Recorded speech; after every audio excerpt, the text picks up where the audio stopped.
America चिल्ला रहा था टैरिफ और ट्रंप अपने गुमान में थे कि 25% का टैरिफ लगाकर भारत की अर्थव्यवस्था को झुका देंगे। लेकिन उन्हें ये नहीं पता था कि इस बार भारत न सिर झुकाएगा न रुकेगा, बल्कि पूरी दुनिया को ही चौंका देगा। क्योंकि जब एक तरफ ट्रंप भारत पर टैरिफ लगा रहे थे, जब अमेरिका और नाटो के नेता टीवी पर भारत को धमका रहे थे, जब यूरोपीय देश व्यापार बंद करने की चेतावनी दे रहे थे, तब भारत चुपचाप एक अलग ही लेवल का खेल खेल रहा था। एक ऐसा खतरनाक और रणनीतिक खेल जिसकी गूंज आने वाले दशकों तक सुनाई देगी। क्योंकि जब ट्रंप भारत पर टैरिफ लगा रहे थे, तब उसी वक्त रूस ने भारत की झोली में एक ऐसा खजाना डाल दिया। ये यूं कहें कि भारत ने रूस से ऐसा खजाना ले लिया है जिसे देखकर अमेरिका की आंखें फटी की फटी रह गई हैं। और ना तो कोई सैटेलाइट इसे पकड़ पाया, ना ही कोई जासूस को भनक लग पाया। और भारत ने फिर से एक ऐसा डील कर दिया है रूस के साथ, जिसके बारे में जानकर अमेरिका का गला ही सूख गया है। और वो डील है नेफ्ता का डील। जी हाँ, ये वही नेफ्ता है जो पूरी केमिकल और प्लास्टिक इंडस्ट्री की रीढ़ है। और रूस ने इसे भारत को कौड़ियों के भाव सौंप दिया है। नई दिल्ली के सीक्रेट लैब्स और रणनीतिक गलियारों में ये सौदा ऐसे वक्त पर फाइनल हुआ जब पूरी दुनिया की नजरें रूस यूक्रेन जंग और तेल पर टिकी हुई हैं। लेकिन भारत ने हर किसी को चौंका दिया है। ना सिर्फ रूस से रिश्ते बचाए, बल्कि उन्हें नई ऊंचाइयों पर पहुंचा दिया है। और इस पूरे गेम को पलटने में ताइवान भी भारत के साथ खड़ा था। इस साझेदारी ने एशिया की केमिकल इंडस्ट्री की दिशा ही बदल डाली है। अमेरिका सोचता रहा कि भारत दबाव में आ जाएगा, लेकिन भारत ने इस सारी धमकियों को रद्दी की टोकरी में फेंक दिया और दुनिया की आंखों में धूल झोंक कर वो कर दिखाया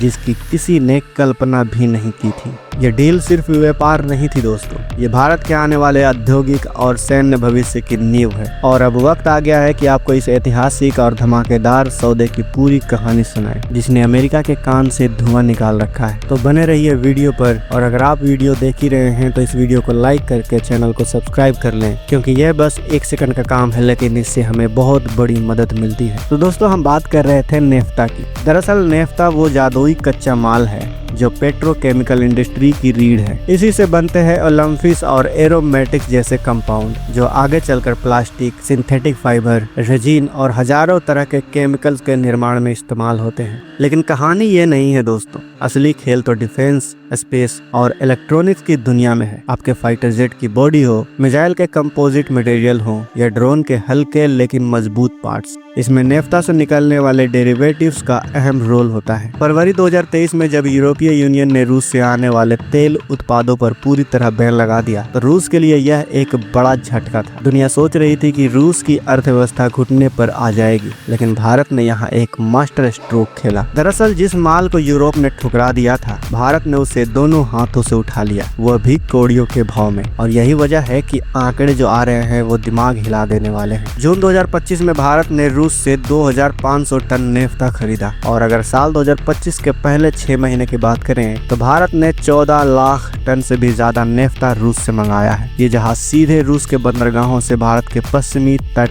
पर मुद्रा, हजीरा और सिक्का जैसे रणनीतिक बंदरगाहों पर उतरे। वही बंदरगाह जो अब रसिया की नई एनर्जी सप्लाई चेन की रीढ़ बन रहे हैं। पहले भारत ये माल संयुक्त अरब अमीरात और यूएई जैसे देशों से खरीदता था, लेकिन अब सीधे रूस से सस्ती डील के कारण भारत न केवल हजारों करोड़ रुपए बचा रहा है, बल्कि भविष्य के किसी भी संकट में काम आने वाला एक बड़ा रिजर्व भी तैयार कर रहा है। यह चीन की मोनोपोली पर सीधा प्रहार है और अमेरिका की दबाव का भी जवाब है। यह सिर्फ पैसे बचाने की कवायद नहीं है दोस्तों, बल्कि यह एक सोचा समझा जियोपॉलिटिकल हमला है। एक तीर से कई निशाने साधना। सबसे बड़ा निशाना है चीन। आज के केमिकल और प्लास्टिक इंडस्ट्री में चीन की बादशाहत है। वह दुनिया भर से कच्चा माल खरीद कर प्रोसेस करता है और माल तैयार होने पर पूरी दुनिया को बेचकर बड़ा मुनाफा कमाता है। इसी ताकत को रॉ मटेरियल मोनोपोली भी कहा जाता है। भारत ने रूस से सीधे सस्ता नेफ्ता खरीद कर चीन की इस मोनोपोली की जड़ पर हमला बोल दिया है। अब भारत को चीन से महंगे केमिकल खरीदने की जरूरत नहीं पड़ेगी, बल्कि भारत खुद बड़ा प्रोडक्शन हब भी बन जाएगा। सोचिए, जब भारत में हाई ग्रेड प्लास्टिक,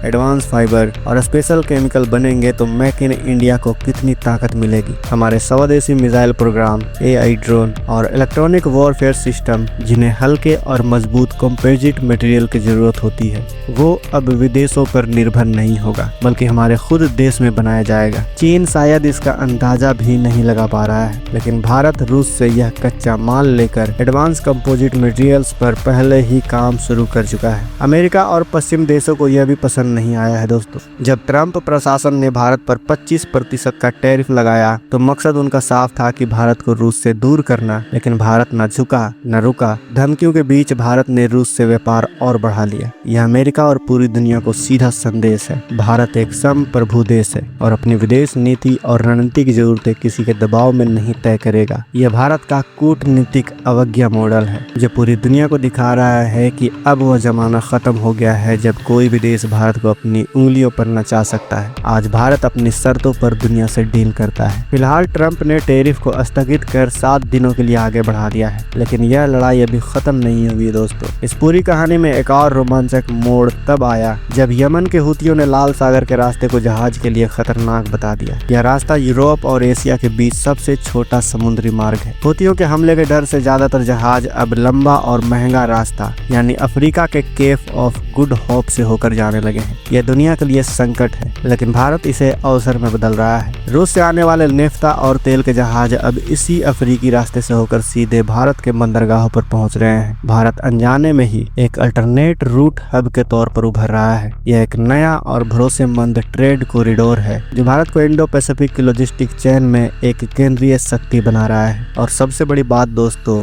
यह खेल भारत अकेला नहीं खेल रहा है। जून में रूस से नेफ्ता खरीदने वाला दूसरा सबसे बड़ा देश ताइवान भी बन गया है, जिसने 2,34,000 टन माल मंगवाया है। यह कोई संयोग नहीं, ताइवान भी चीन के खतरे को समझता है और अपने इंडस्ट्री और डिफेंस के लिए कच्चे माल की सप्लाई चेन सुरक्षित करना चाहता है। भारत और ताइवान का एक ही स्रोत है और वो है रूस। रूस से रणनीतिक कच्चा माल खरीदना यह चीन के लिए एक दोहरी चुनौती बन गई है। यह एक अघोषित मोर्चा है जहाँ आर्थिक और रणनीतिक हित एक साथ आ गए हैं। चीन देख रहा है कि उसके दो सबसे बड़े प्रतिद्वंदी उसकी नाक के नीचे उसकी ताकत का आधार यानी सस्ता कच्चा माल खींचने लगे हैं। यह साझेदारी अब सिर्फ रक्षा सौदे जैसे ब्रह्मोस या सुकोई तक सीमित नहीं है, बल्कि यह एक गहरी औद्योगिक सप्लाई चेन की साझेदारी बन चुकी है जो आने वाले समय में एशिया का शक्ति संतुलन तय करेंगी। यानी यूरोपीय यूनियन के बैन से जो खाली जगह बनी है, भारत ने उसे चतुराई से भर दिया है। आज भारत न केवल अपनी जरूरतों के लिए रूस से सस्ता नेफ्ता खरीद रहा है, बल्कि वह खुद को एक नया एनर्जी और केमिकल हब बनाने की तैयारी कर रहा है। कल्पना कीजिए दोस्तों, कल जब भारत में बड़े पैमाने पर एडवांस केमिकल और कंपोजिट मटेरियल बनने लगेंगे तो भारत इन्हें उन देशों को भी बेच सकता है जो सीधे रूस से व्यापार करने में डरते हैं या जिन पर अमेरिकी प्रतिबंधों का खतरा है। यानी भारत एक नया ग्लोबल इंटरमीडिएटरी की भूमिका निभा सकता है। यह भारत को बेजोड़ आर्थिक और रणनीतिक बढ़त देगा। यह कदम पश्चिमी दुनिया के लिए एक जोरदार झटका है। उन्हें यह साफ हो गया है कि भारत अब किसी कैंप का हिस्सा नहीं है, बल्कि वह एक स्वतंत्र सुपर पावर की भूमिका में उतर चुका है जो अपने राष्ट्रीय हितों को सर्वोपरि रखता है। सस्ते नेफ्ता से भारत के इंडस्ट्री और स्टार्टअप इकोसिस्टम को जो बूस्ट मिलेगा वह आत्मनिर्भर भारत अभियान का असली इंजन साबित होगा।